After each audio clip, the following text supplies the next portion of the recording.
Shalom Bapak dan Ibu, saudara-saudari yang dikasihi oleh Tuhan. Pada kesempatan ini kita akan merenungkan kembali firman Tuhan dengan topik Suara Tuhan dan Panggilan Hidup Kita. Sebelum kita melanjutkan renungan ini, mari kita berdoa bersama. Bapa, Engkaulah Sang Pencipta. Selama Engkau masih membangunkan kami setiap pagi, berarti Engkau belum selesai dengan rencana-Mu atas hidup kami. Oleh karena itu kami merindukan suara-Mu untuk kami dengar, dan bukan suara-suara yang lain. Tuhan, pada saat ini kami ingin belajar merendahkan diri, menyediakan waktu untuk Engkau berkata. Kami menyadari bahwa kami tidak bisa jauh dari Engkau, Tuhan. Oleh karena itu, tuntunlah hidup kami. Ajar kami mendengar suara-Mu, Tuhan. Dan mampukan kami melakukan kehendak-Mu. Terpujilah Engkau, Tuhan. Berkatalah kepada setiap kami. Amin. Bapak dan Ibu, saudara-saudari yang dikasihi oleh Tuhan. Tepat hari ini, tanggal 15 Desember 2025, saya berulang tahun ke-44. Sungguh saya bersyukur karena anugerah Tuhan. Ulang tahun bukan sekedar bertambahnya usia, tetapi menjadi momen Tuhan mengajak kita berhenti sejenak dan mendengar suaranya. Sesuai dengan tema renungan pada saat ini, yaitu suara Tuhan dan panggilan hidup kita. Mari kita bersama di tengah hidup yang penuh dengan kesibukan, target dan tuntutan. Bahkan kita mungkin lebih sering berbicara kepada Tuhan dengan meminta, mengeluh, berharap, dibandingkan memberi ruang untuk mendengar suara Tuhan. Samuel memberi teladan sederhana namun mendalam. Berbicaralah sebab hamba-Mu ini mendengar. 1 Samuel pasal yang ketiga ayat yang ke-10. Inilah momen, saatnya untuk mendengar, bukan hanya meminta. Tuhan tidak bertanya, apa yang sudah kamu capai? Tetapi sebaliknya Ia bertanya, apakah engkau masih mau mendengar Aku? Dalam kehidupan sehari-hari, kita hidup di tengah dunia yang penuh dengan suara tuntutan pekerjaan, tekanan ekonomi, informasi dari media sosial, serta harapan orang-orang di sekitar kita terus bersaut-sautan. Tidak jarang, suara itu membuat kita lelah, bingung, bahkan kehilangan arah.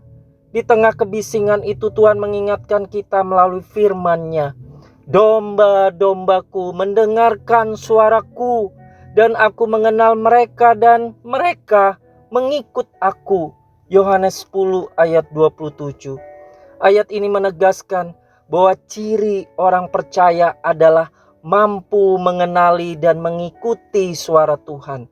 Bukan sekedar mendengar banyak suara lain yang menyesatkan. Seringkali kita membayangkan suara Tuhan sebagai suara yang terdengar jelas dan keras, seakan-akan datang dari langit.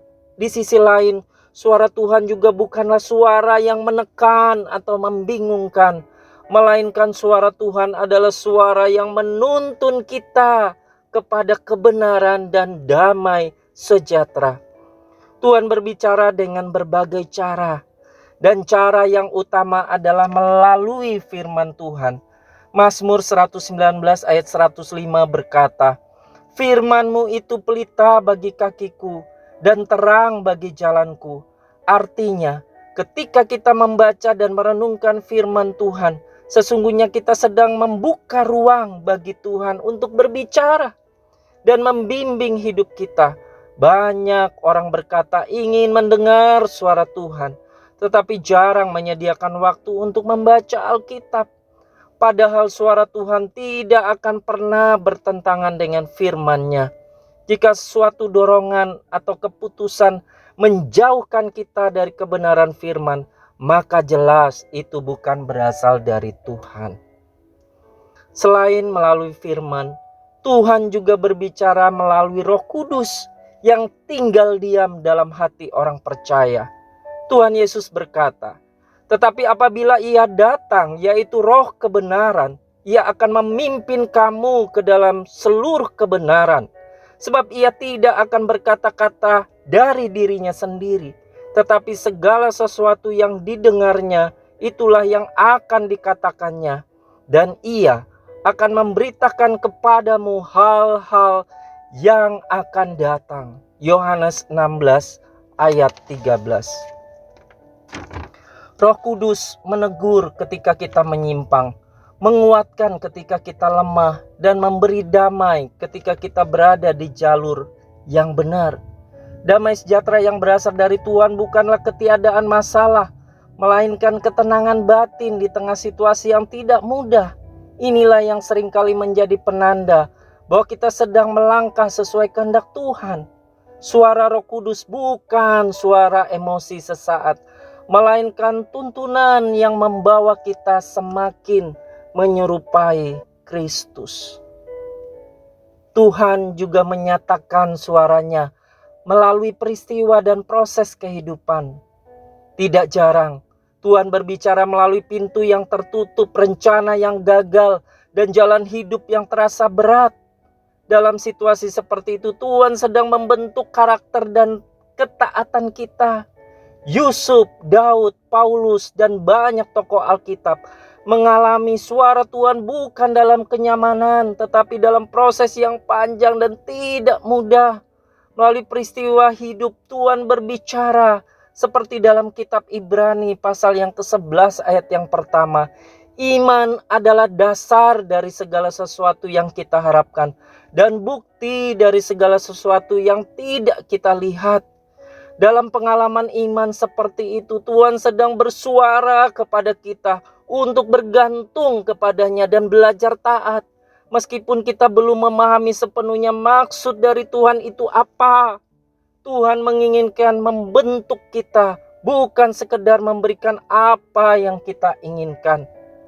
Di sisi lain, Tuhan juga menyatakan suaranya melalui sesama dan komunitas iman. Amsal 15 ayat yang ke-22 berkata, rancangan gagal kalau tidak ada pertimbangan, tetapi terlaksana kalau penasihat banyak. Tuhan sering berbicara melalui perkataan orang lain, antara lain pendeta, pemimpin rohani, keluarga kita, atau sahabat seiman kita, untuk meneguhkan, menegur, dan mengarahkan kita. Cara Tuhan berbicara melalui sesama dan komunitas menolong kita untuk tidak terjebak pada penafsiran pribadi yang keliru. Tuhan Yesus sendiri memberikan teladan bahwa Dia hidup sepenuhnya dalam kepekaan terhadap suara Bapanya. Tuhan Yesus tidak bertindak berdasarkan dorongan emosi atau tekanan publik. Ia berkata, tidak percayakah engkau bahwa aku di dalam Bapa dan Bapa di dalam aku? Apa yang aku katakan kepadamu tidak aku katakan dari diriku sendiri, tetapi Bapa yang diam di dalam aku, Dialah yang melakukan pekerjaannya. Yohanes 14 ayat yang ke-10. Sebelum memulai pelayanannya, Tuhan Yesus berdiam diri selama 40 hari di padang gurun untuk berdoa dan berpuasa. Di tengah lapar dan pencobaan, Ia menolak suara yang menawarkan kekuasaan instan, popularitas, dan jalan pintas. Tuhan Yesus mengenali bahwa suara Bapanya tidak pernah mengajaknya melanggar kehendak firman Tuhan.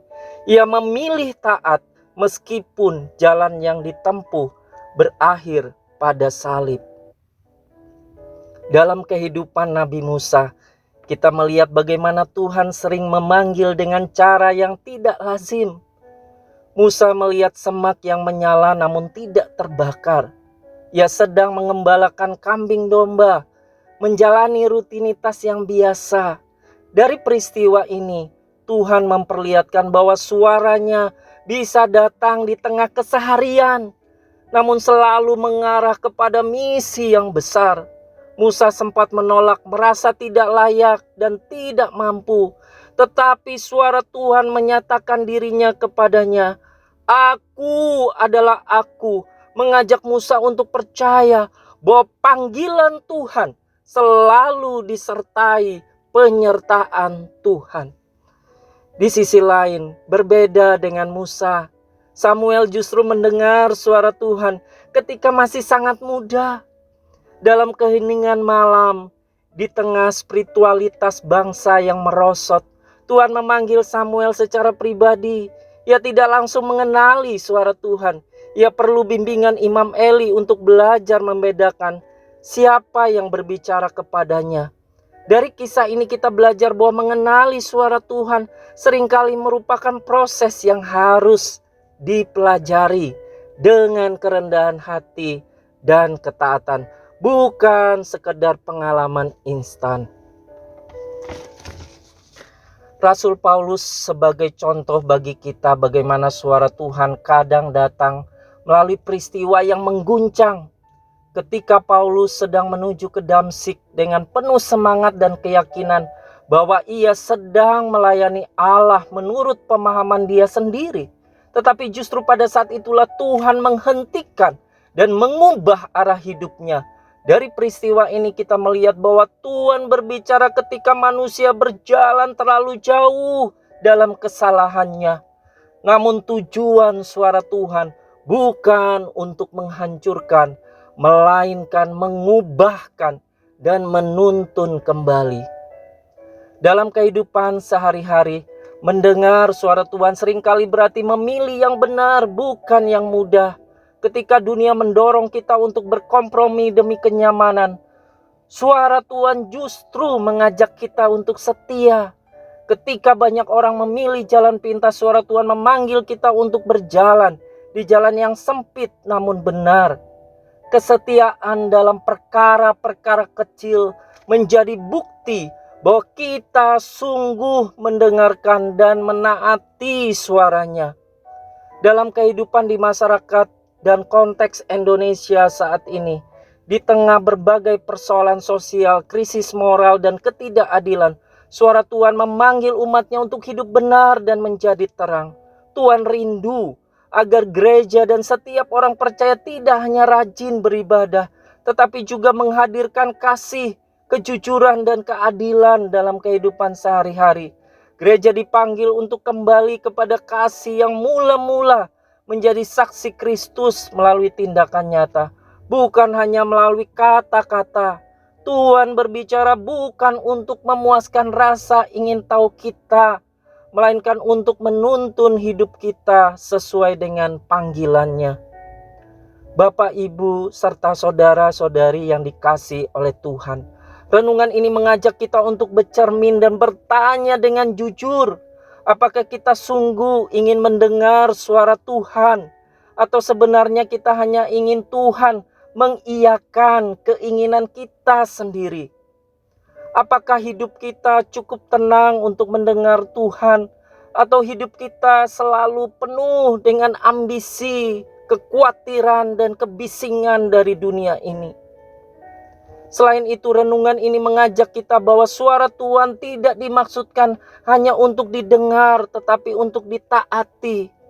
Yohanes pasal yang ke-10 ayat yang ke-27 mengatakan, "Domba-dombaku mendengarkan suaraku, dan aku mengenal mereka, dan mereka mengikut aku."